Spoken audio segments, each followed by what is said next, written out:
आपका स्वागत है मेरे चैनल पर। आज मैं आपको एक सत्य घटना पर आधारित कहानी सुनाना चाहता हूँ तो मेरे 3 दोस्तों के साथ गुजरी थी। ये बात जब की है जब वह छोटे हुआ करते थे। एक दोस्त का नाम राकेश और दूसरे का महेश और तीसरे का जितेंद्र था। तीनों बहुत शरारती थे। जो राकेश था वो उनका लीडर था। राकेश उनसे उम्र में थोड़ा बड़ा था। जो महेश और जितेंद्र थे वो उससे थोड़े छोटे थे, इसलिए राकेश उनका लीडर था क्योंकि वो बड़ा था। ये जब की बात है जब वह बाहर खेलने के लिए निकले कि घर के पास एक बहुत बड़ा जंगल हुआ करता था। वह खेल खेल में थोड़ा जंगल के अंदर आ गए। फिर उन्होंने एक बहुत बड़ा घर देखा जो दिखने में बेहद डरावना था। तीनों उस घर को देख के थोड़ा सा घबरा गए। राकेश उनसे उम्र में थोड़ा बड़ा था, इसलिए उसने कहा कि चलो चलते हैं, आज बहुत मज़ा आएगा इस घर में घूमने से। जो महेश और जितेंद्र थे वो थोड़ा घबरा गए। उन्होंने बोला, भाई ये बहुत डरावनी जगह है, इधर जो भी अंदर जाता है वो कभी वापस नहीं आता, तुम रहने दो, जिद मत करो अंदर जाने की। लेकिन राकेश अपनी जिद पे अड़ा रहा। केश ने बोला, ये भूत वगैरह कुछ नहीं हो, बस ये लोगों को वहम होता है, भूत वूत नहीं होते। क्योंकि राकेश उनका लीडर था, उन दोनों को उस मजबूरी में आकर रमेश और जितेंद्र को उसकी बात माननी पड़ी। फिर वह अंदर चले गए।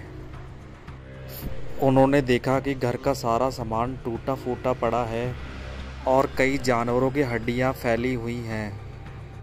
धर्मेंद्र ने बोला कि अभी भी टाइम है, चलो हम चलते हैं, इधर जानवर घूमते हैं, कहीं हमको कोई मार ना दे, चलो चलते हैं। लेकिन राकेश ने किसी की एक ना सुनी। फिर राकेश दूसरे कमरे में जाने लगा।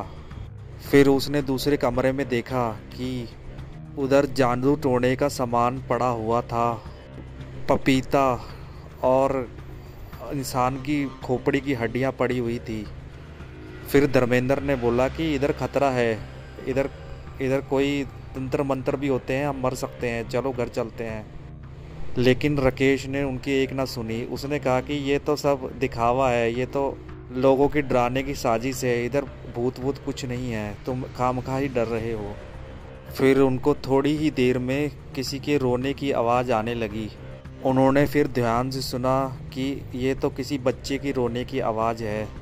फिर तीनों काफ़ी घबरा गए। उन्होंने कहा कि इस खाली घर में ये रोने की आवाज़ कहाँ से आ रही है। जितेंद्र ने बोला, चलो घर चलते हैं, ऐसा मत करो, यहाँ रहना खतरे से खाली नहीं है। लेकिन राकेश ने बोला, इस घर में कोई ना कोई तो होगा, ये हमको डराने की कोशिश कर रहा है। मैं तो बहुत बहादुर हूँ, मैं भूत वूत से नहीं डरता, ये भूत क्या होता है। फिर उन तीनों को घर की खिड़की से कोई परछाई गुजरती हुई दिखी। फिर धर्मेंद्र और रमेश ने बोला कि चलो अब चलते हैं, ये यहाँ कुछ हमारे साथ बुरा हो सकता है, चलो। राकेश ने बोला, ये तो कुछ नहीं, कोई पक्षी वक्षी होगा, ये नहीं, तुम्हारे दिमाग का वहम है। राकेश की ये सब बातें सुनकर जितेंद्र रमेश को वहाँ रुकना पड़ा। भी वह दोनों उसको बहुत समझाते रहे, लेकिन वो उनकी मानने के लिए तैयार ही नहीं था। वो उस कमरे से बाहर निकलने लगे। उन्होंने देखा कि हॉल में सोफे पर बहुत सारे बच्चे बैठे हुए हैं। दूर से तो वो सामान्य बच्चों की तरह ही दिख रहे थे, लेकिन धर्मेंद्र और रमेश को थोड़ा शक हुआ कि ये कोई सामान्य बच्चे नहीं हैं। फिर राकेश को उन दोनों ने बोला, अभी भी टाइम है, हम इधर से निकल जाते हैं। लेकिन राकेश ने उनकी एक ना सुनी। फिर राकेश उन बैठे हुए बच्चों के पास बढ़ने लगा। केश जैसे ही उनके पास आया, क्या देखा कि उनकी आंखें लट्टू की तरह चमक रही हैं। उनकी आंखें देखते ही राकेश बहुत बुरी तरह से घबरा गया। फिर उन दोनों को बोलने लगा कि चलो, ये इंसान नहीं है, ये कोई भूत हैं, ये इंसान नहीं है, ये भूत हैं, भागो इधर से। राकेश थोड़ा उम्र में उनसे बड़ा था, वो जल्दी से घर से बाहर भाग गया। लेकिन जैसे ही वो दोनों भागने लगे, उन भूत बच्चों ने उन दोनों को पकड़ लिया। फिर राकेश अपने घर आ गया डर के।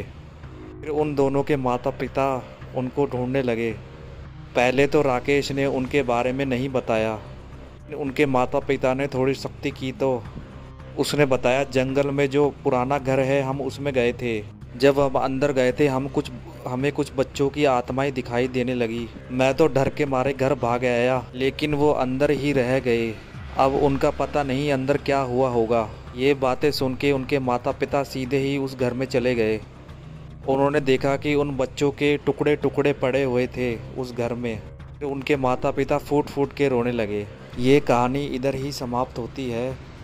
जिस दोस्त के साथ ये घटना घटी थी वो मेरा दोस्त राकेश ही था। आज ये मेरा दोस्त राकेश उन बातों को याद करता है तो वो ठीक से सो नहीं पाता।